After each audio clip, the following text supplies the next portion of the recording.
Welcome back to another episode of Stand on Guard.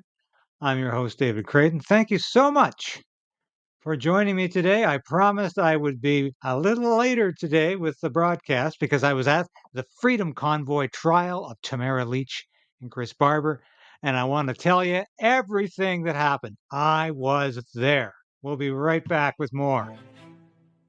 So we are in a very precarious position in this country. We need political change, but we also need the resolve to resist.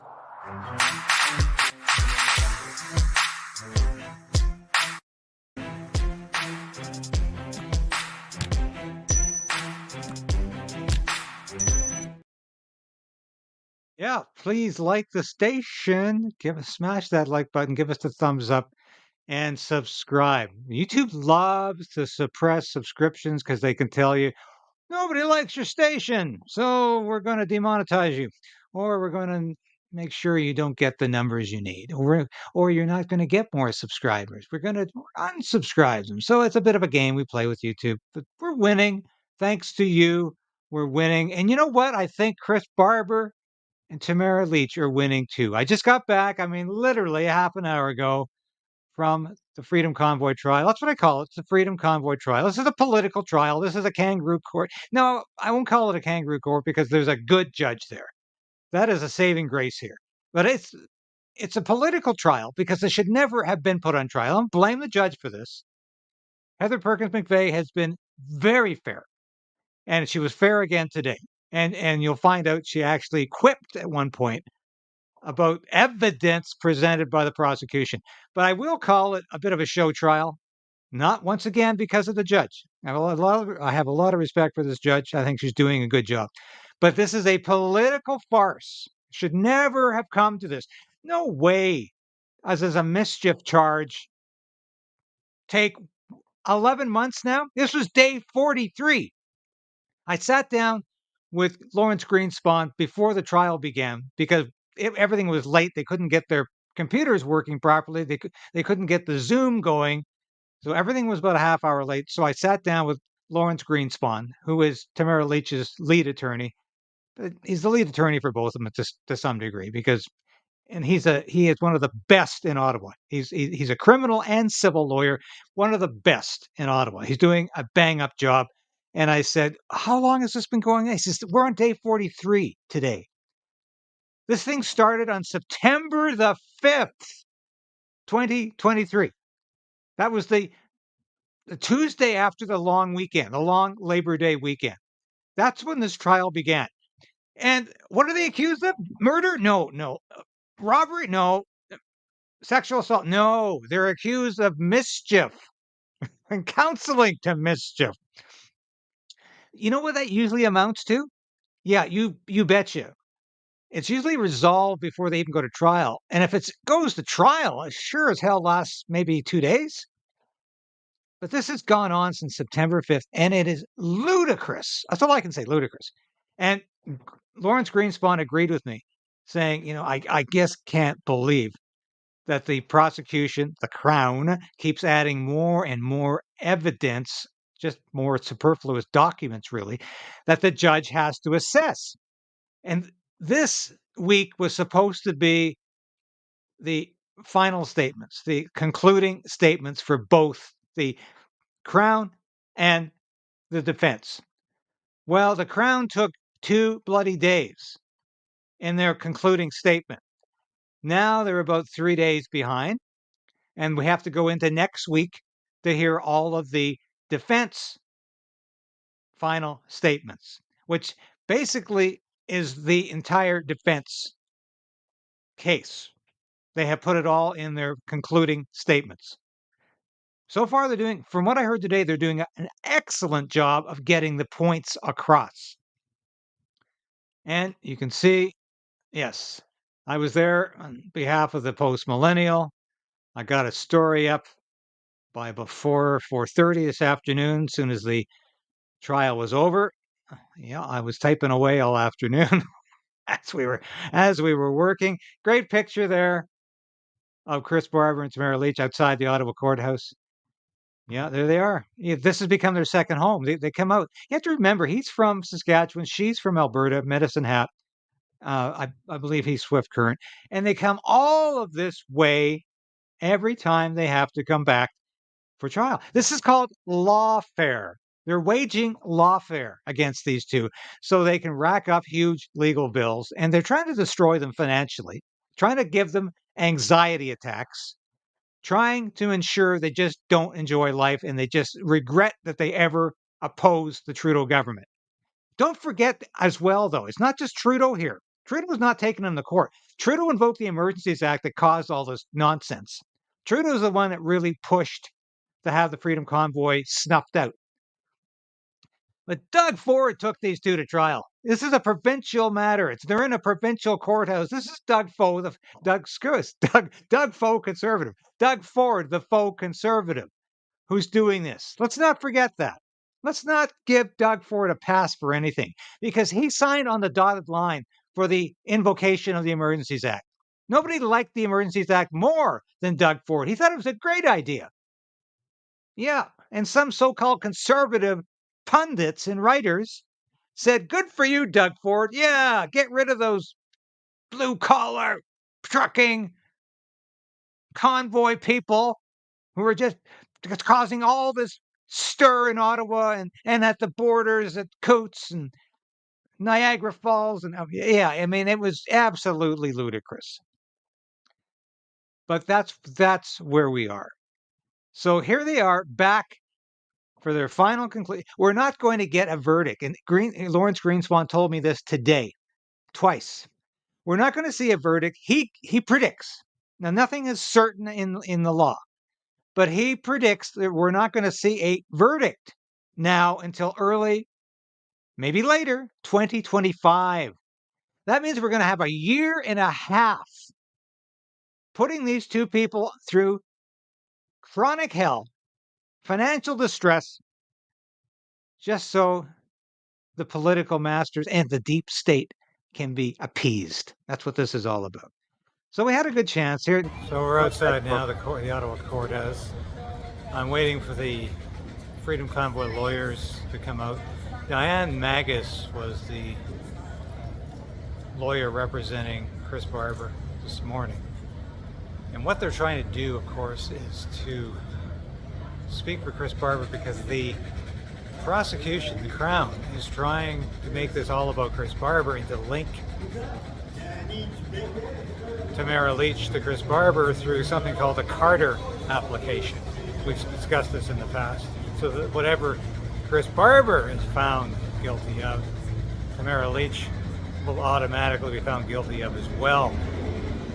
So the defense today, just starting today, because the prosecution has set this trial back at least another day or two. Again, they're talking exclusively Chris Barber this morning because they're combating the prosecution's attempt to make this into just one person and link Tamara Lich with Chris Barber.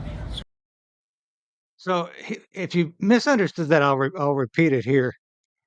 What the prosecution, the Crown, is trying to do is target Chris Barber because he was more of the operational type. He was a trucker himself. He was out there with the truckers every day. More, as we would say in the military, he was the operator. He was the one engaging with the trucker on the street. But what we learned today, though, is, of course, it wasn't Chris Barber's idea to park everybody's truck on the street and block traffic. That was the police service's idea. The Ottawa Police Service said that. What Chris Barber wanted to do was to do slow rolls through the downtown core. I don't know, once a day. And as his lawyer, Diane Magus, pointed out today, that might have caused a bit of grievance to city dwellers, to some businesses, maybe a little grievance once a day, but it wouldn't have shut down the city. The cops in Ottawa shut down the city. It was their idea to have everybody park. No, you're not doing a slow roll. You're going to park. So what could they do? They obeyed the police and they parked. So it was Chris Barber didn't cause the gridlock, which was everybody complained about the gridlock. They occupied the downtown core. Well, that was the cops' idea. They wanted to park outside the downtown core and to do slow rolls maybe once a day. That was the plan. It's all in Chris Barber's texts. And Diane Magus was reading from these texts, text after text after text.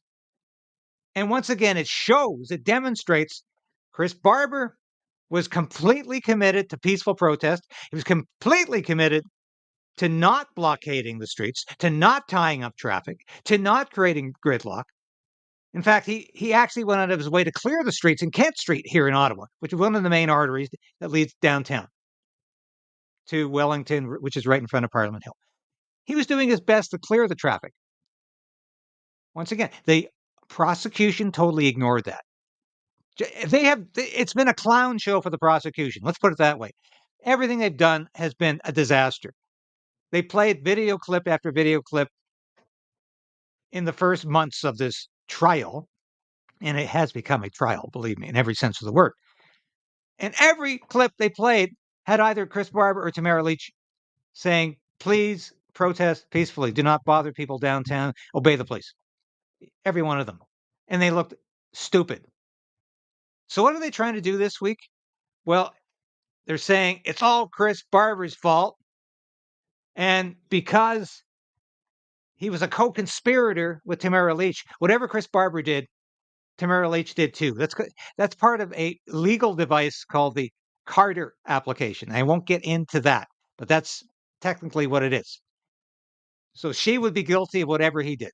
They figure he's the weakest link in this, except, you look at his text messages, you look at his videos, you look at the material he put on social media, and the prosecution's case falls to pieces. Weakest link? No. He's a strong link, and he's been a strong link, and neither of them, I believe, are going to be convicted in this because there's absolutely no evidence of wrongdoing. They peacefully protested for us so that we didn't have to be subject to COVID-19 mandates at Trudeau's whim and at Doug Ford's whim and at premiers across this province's whim, across this country's whim. That's what they were fighting for. We have to remember that. That's what this was all about. And I tell you, listen to Chris Barber at the Emergencies Act inquiry. He makes the case quite succinctly. Say that if anybody learned anything or grew more during the convoy, it was me. I was a different person 9 months ago, whatever it was, 10 months ago. Coming out here and seeing the amount of love and the people of all different colors, all different race, everything. It was such a diverse crowd of people here. There was. So there were so many tears, there were so many hugs, there was so much laughter, there was so much. It changed the person. It changed me. How did you change? It humbled me. Yeah, changed me too.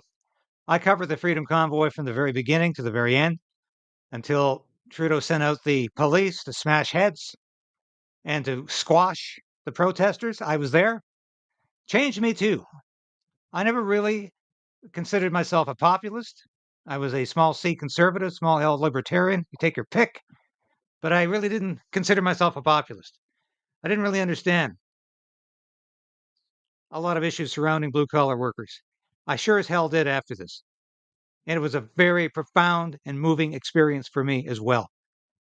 And for these jerks to suggest that there's some sort of co-conspiracy going on here, this is absolutely ridiculous. It's completely rubbish. It's absolute rubbish.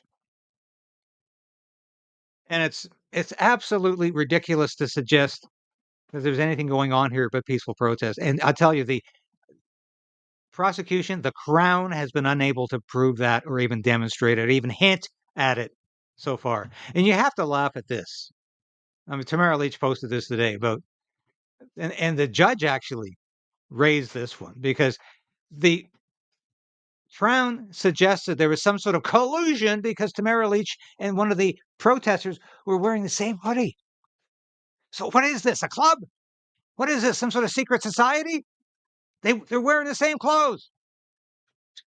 Oh, Tamara, Tamara Lich, of course, is sitting in there wondering what in the hell is going on with this? And the judge says, well, maybe there was a sale. The judge can see through this. These aren't even specious arguments. These are absolutely stupid statements made by the prosecution. It is a real clown show. And if you see these two, yeah, they really fit the bill. And they've been doing this from day one, since this trial began almost a year ago now. We're 3 weeks away from this being a year-old trial. But it's been a clown show from the prosecution from day one. It's embarrassing to watch them. But that's why they've kept the work of the defense to a minimum, because they've done such a good job of completely demonstrating the innocence of Tamara Lich and Chris Barber. It has really been enlightening to watch how bad can be. You know, and Tamara issued a statement today and saying, you know, dear Canada. And I'm just going to read a couple lines. I put my glasses on to do so. But as we head into day 41 of the longest mischief trial of all time, this was at the beginning of the week. This was when the trial resumed on Tuesday. I just want to extend my gratitude to all of you for your overwhelming support, your thoughtful and kind messages, and for your prayers. They mean more than you can ever fully know, and I appreciate all of you. Thanks to our legal teams who have been nothing short of outstanding, and to all of you supporters who continue to show up in court day after day. And yes, the same people who were there on September 5th are there again. We're there again today. 11 months later. This political persecution has been a slog, to say the least. I'm getting tired, but the fight must and will continue, she says. They likely thought I'd be some kind of shrinking violet, but they picked on the wrong Canadian prairie woman. Freedom's just another word for nothing left to lose. Janis Joplin. Actually, it's just from a song, I think. I love you. And we love you too, Tamara, for what you've done. And you continue to fight. And yes, I know they're getting a lot of their legal bills paid for. Thank God, because they would be ruined. They would have had to sell their house and their car and anything they own to survive this far. Thank God there are concerned people out there raising money for them, conservative interest groups that are helping them. They're not paying for the hotel bills. They're not paying for the gas. They're not paying for the food that it takes when you come out here from Ottawa and you have to live here for a week. They were expecting to go back today. Thanks to the Crown. Again, thank you, Crown. They're not going back till next Friday. So they got to spend another week in Ottawa. Thank you, Crown, for your hard work. And what the hell you think you're doing? You're not working for Canadians. How many millions of dollars do you suppose have the Crown has put into this on a mischief charge? Just to try to convict two freedom fighters. Millions of dollars have gone into this. I mean, how in the hell would they have noticed a woman was wearing the same hoodie with the same slogan on it as Tamara Lich? Who would have known that? Great moment today in the trial when Diane Megas talked about what does hold the line mean? And of course, the idiots in the prosecution side say this is some sort of insidious phrase. This is some sort of insurrectionist phrase. You say hold the line, you're trying to take over the government or you're trying to resist authorities. But yet there's a video clip, I wish I had it right now, of former Premier Brian Peckford, who was out there supporting the Freedom Convoy with both guns. And I better say that, I'm saying it metaphorically, both guns shooting. He said the same thing. We need to hold the line because this is about our Charter of Rights. Is it real or not? It's not a privilege to have freedom of speech. It's not a privilege to have freedom of assembly. It's not a privilege to have the right to protest. That is guaranteed in the Charter of Rights. Does it exist for Tamara Lich and Chris Barber? Does that right exist for you and I? Will we have freedom of speech if Justin Trudeau passes his Online Harms Act and crushes us further? No, we won't. So that's why this trial is so important, and that's why I've been there from day one, and I will continue to report about this trial because it is seminal in the history of Canada. It's all about our freedom. and Justin Trudeau's desire to take that freedom away. Yeah, Doug Ford's desire to take that freedom away. And every tin pot little dictator who thinks he or she is a good premier and took our rights away during the pandemic, who stomped on our constitutional rights. And they'll do it again unless we say no. And this is why I am here, and that's why I'll stay here, and I'm going to fight for freedom. I'm going to fight for free speech and freedom of assembly and everything that's going on in this Freedom Convoy trial. Thank you for your comments coming in, by the way. I'm going to read some before we sign out today. I'm tired. It's been a long day, but I'm really, really enthused about what happened at this courthouse today because I saw some truth. And I talked to Tamara. Tamara told me, she's had some nasty emails. I won't elaborate because I didn't ask her if I could talk about it, but she told me she's had some very nasty emails this week from very hateful people. There's a lot of people who hate Tamara Lich because she stood up and she resisted dictatorship and totalitarian impulses from our Trudeau government. They hate her for that. They really do. But there's a lot of people there who love Tamara Lich, and here's one of them. I just want to show you this clip that I did today. So we're outside the courthouse now, and we have one supporter of Tamara Lich and Chris Barber. But the other thing is I've got And he's so tell me your name, please. I'm Mike Quigley. I'm a political artist. I reside in Kelowna, British Columbia, and I've come across to be able to support our political prisoners. And my objective, number one, is to educate.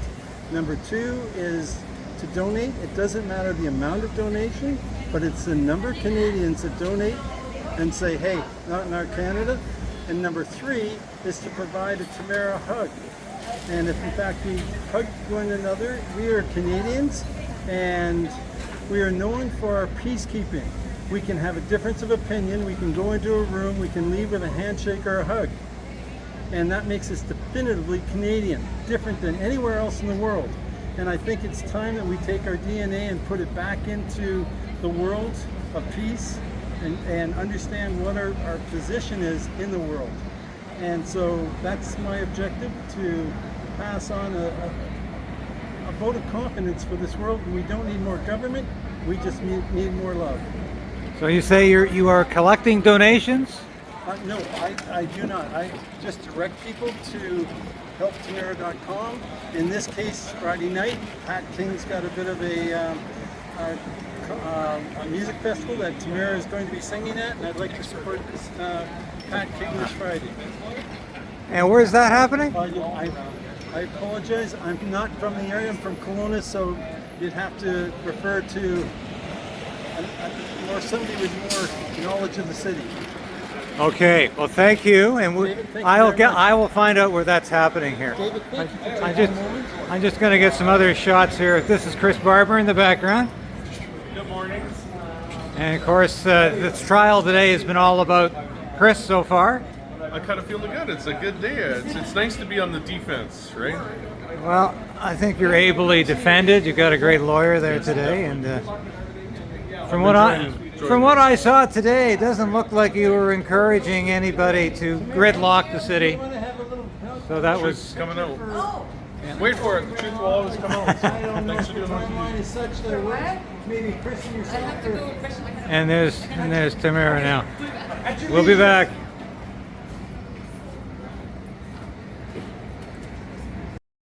So that was a moment there with Chris Barber and Tamara Lich, and somebody who's really doing what they can to fight for freedom. And I think that is absolutely outstanding. And thank you for doing that. And it's been a really resounding day. I just want to read some of your comments here. And see, we're getting a lot from the Gene Baker. This should have never happened to Tamara or Chris. They did nothing wrong. Yeah.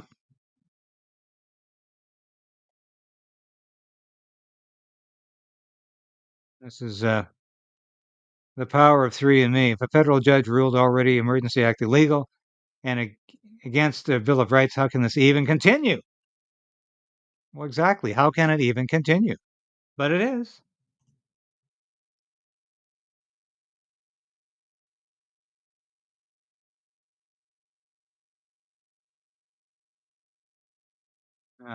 No, I don't always know what that was about.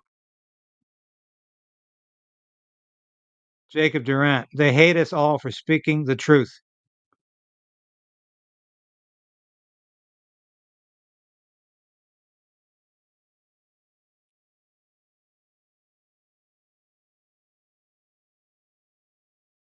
Thank you for the update, Dave. Well, it's a pleasure. Thank you.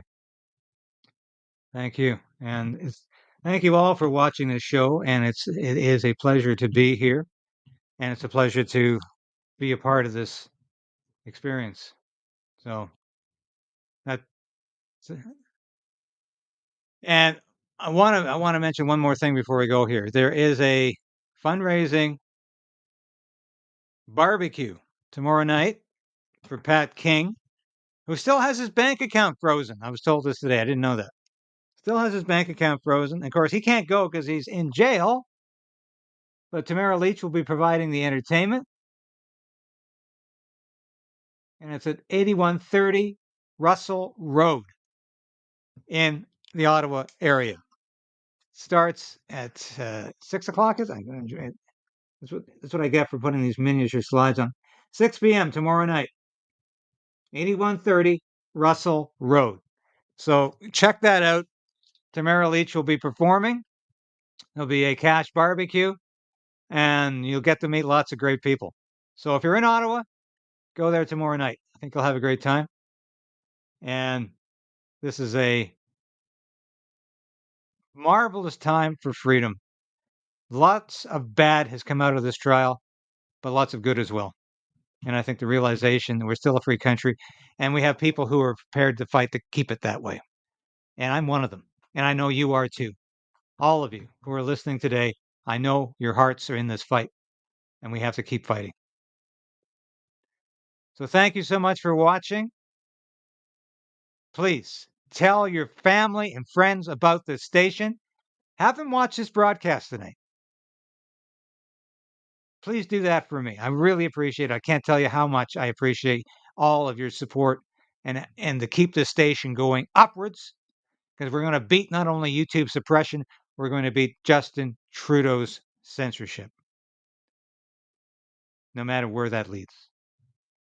Thank you for watching, and I'll be back again tomorrow. My guest tomorrow morning will be Kamal El-Sheikh, who is the fine friend of mine who is organizing the second million-person march for children in September to fight gender ideology in the school. He did a bang-up job this summer to fight Pride season. The million-person march last year exceeded 1 million people. 1.5 million people from coast to coast got out to say, stop gender ideology in the schools, stop allowing 10-year-olds to get sex change operations, and stop allowing kids to change the pronouns without even telling their parents. That's going to happen in September. Kamal's my guest tomorrow, and we're going to do that. Thank you for watching. God bless you.